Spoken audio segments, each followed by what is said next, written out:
Here's something that should stop you in your tracks. Right now, in this moment, you don't actually know how you feel. Not fully, not precisely. And here's what's even more unsettling.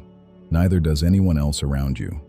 The most sophisticated object in the known universe, your brain, is running a continuous inner experience that you can only partially access, and that nobody outside of you can access at all.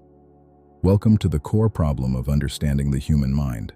And if you think that sounds abstract or philosophical, understand that this is the daily working reality of every psychiatrist alive. Their entire job, diagnosing, treating, helping, is built entirely on words. That's it. No blood test, no scan, no objective marker, just words. Today we're going to go deep into what that actually means, where science is taking us, and why the most exciting chapter in the history of brain medicine might be the one we're living through right now. Let's start by clearing up something most people get wrong. Neurology and psychiatry are both about the brain, but they operate in completely different territory. A neurologist can point to something. A stroke shows up on a brain scan. A seizure appears on an electrical recording. There's a measurable, detectable physical event they're responding to. Psychiatry is different. In psychiatric conditions, the brain scans often look perfectly typical. There's no lesion to remove, no broken wire to splice. And yet the person's experience of reality can be profoundly, devastatingly altered. The disease is real, the suffering is real, the neural disruption is real, but the only window into it is language. This is why psychiatry is simultaneously one of the most demanding and most fascinating branches of medicine. You're working with the most complex structure in the universe, and your only instrument is conversation. Now think about what that means for diagnosis. When someone says, "I'm depressed," what exactly are they reporting? That word carries different weight for different people. A skilled clinician learns to move past the label and into the lived experience. Not, "How depressed are you?" but rather, "Can you picture yourself next week? Do you make plans? Can you imagine tomorrow?" When someone answers those questions by saying they genuinely cannot see past today, that's no longer vague language. That's a clinical signal. That's the hopelessness symptom of depression made concrete and useful. The art of psychiatry is translating the fog of someone's internal experience into something precise enough to work with. And that's made harder by the fact that people often don't have the vocabulary for their own inner states, because most of us were never trained to develop it. So how do we know when something's going wrong if we can't directly observe the brain? One of the early warning signs of depression that most people have never heard of is early morning awakening. Not insomnia, not trouble falling asleep, but suddenly waking at 3, 4, 5 in the morning, completely alert, unable to return to sleep. This can happen weeks before someone consciously recognizes they're struggling. Family members will often notice behavioral changes in a loved one before that person notices it in themselves. The brain is shifting, and the body is registering those shifts before the narrative mind catches up. This is part of why emerging technologies that track things like movement patterns, voice inflection, and sleep timing may eventually become genuinely powerful tools for mental health. Not to replace the psychiatrist, but to catch the early tremors before the full quake arrives. Now let's talk about treatments, because psychiatry actually has some remarkable success stories that don't get nearly enough attention. Cognitive behavioral therapy for panic disorder, for instance, works remarkably well in as few as 6 to 12 sessions for people who are ready to engage with it. That's just language and structured thinking, producing measurable changes in how the brain processes threat. Antipsychotic medications can genuinely clear the auditory hallucinations and paranoia of schizophrenia for patients whose entire reality has become a terrifying and distorted place. And then there's electroconvulsive therapy, which sounds alarming but is today a carefully controlled and highly effective treatment for severe treatment-resistant depression. The strange truth is that we don't fully know why it works. We know it triggers a brain-wide event and likely causes a flood of neurochemicals, but the specific mechanism of relief remains a genuine mystery. There's something almost poetic about the fact that one of psychiatry's most effective tools is also one of its least understood. This brings us to what may be the single most transformative development in brain science of the last 2 decades.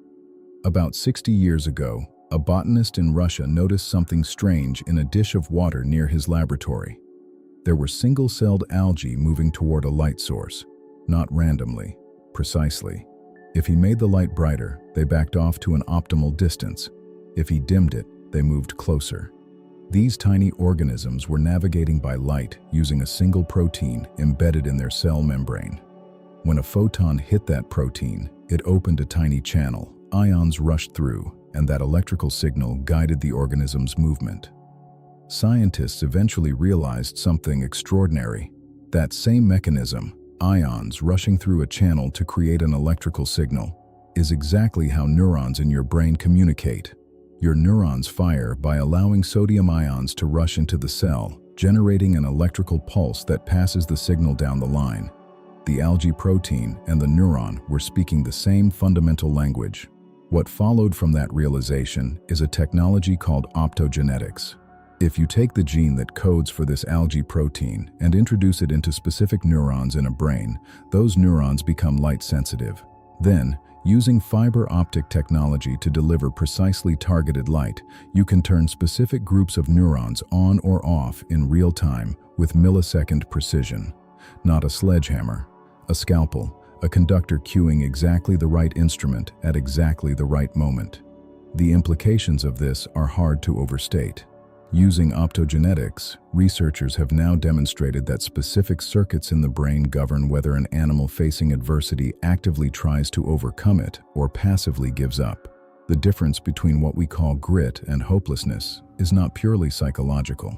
It's neural. It's a specific pattern of activity in specific cells.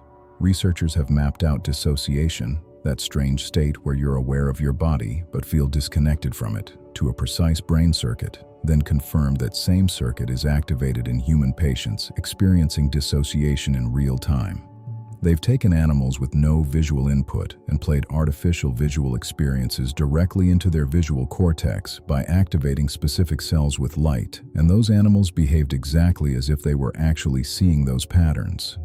The brain cannot tell the difference between a real sensory experience and one that is synthetically generated at the circuit level. That should stop you cold because it is telling you something profound about the nature of experience itself. In the clinic, vagus nerve stimulation is already being used to treat depression. This is a device that delivers electrical pulses to the 10th cranial nerve, which runs from the brain down through the chest and into the gut, gathering information from the heart and other organs and relaying it back to brain regions involved in mood. Doctors can adjust the stimulation in real time, increasing intensity while watching for side effects, having the patient leave at a newly calibrated dose, and tracking improvements over the following weeks. The limitation right now is that electrical stimulation is nonspecific. It affects everything in the vicinity, not just the cells you want to target. This is where optogenetics points toward the future. If you know exactly which type of cell, projecting from which region to which other region, is responsible for a specific symptom, you can design an intervention that hits only that target. You can fix the specific key on the piano without disturbing the rest of the instrument. The broader vision here isn't walking around with brain implants. The real power of these tools is in understanding. Once researchers use optogenetics to establish that a specific circuit is causally responsible for a specific symptom, they can study those cells in granular detail, what proteins they make, what receptors they carry, what makes them unique. That becomes the roadmap for developing highly targeted medications with minimal side effects. Not serendipity, the way almost every psychiatric drug was discovered historically, but genuine precision medicine built on causal understanding. Then there's the frontier of psychedelic research. Compounds like psilocybin and MDMA are showing early but significant promise for conditions like treatment-resistant depression and trauma. One framework for thinking about how they work is that the brain is fundamentally a prediction machine. It's constantly generating and testing hypotheses about reality, filtering out the unlikely ones before they reach conscious awareness. In depression, this filtering seems to go wrong in a particular way. The brain stops generating hopeful hypotheses about the future. It discounts the possibility that action leads to outcome, that tomorrow can be different from today. These compounds may temporarily lower that filtering threshold, allowing new pathways through the possibility space to become visible. A person on MDMA who experiences profound connection and openness doesn't just feel it during the drug's effect, they see what's possible. The brain learns from that experience, and that learning can persist. It's not unlike how the best psychotherapy works. Create conditions where the patient can experience something different, let the brain encode it, and allow that new template to guide future behavior. Here's where all of this converges into something meaningful for your life right now. You don't need to wait for optogenetics to reach your clinician. The lesson from all of this research is that your brain is not fixed. Its circuits are not static. The pattern of hopelessness, the pattern of passive coping, the pattern of emotional numbness, these are all states of a dynamic system, not permanent features of who you are. The same plasticity that makes the brain vulnerable to disruption also makes it capable of genuine transformation. The science is showing us not just that change is possible, but exactly which levers move in which direction. Pay attention to your early morning hours. If you're waking up at 3 or 4 in the morning, unable to return to sleep, that's not just poor sleep.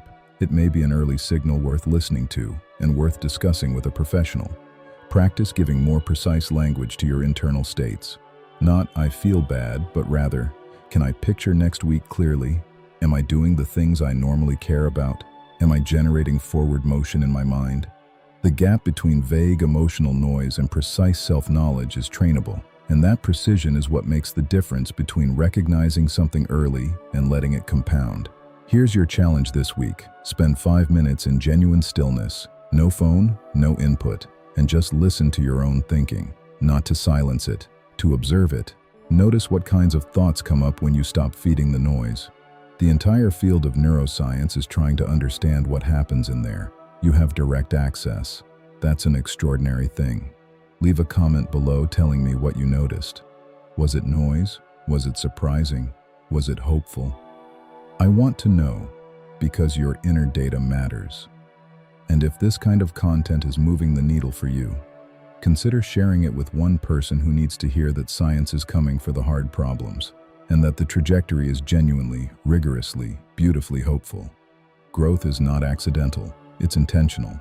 If you're ready to build a better version of yourself, welcome. Stay tuned.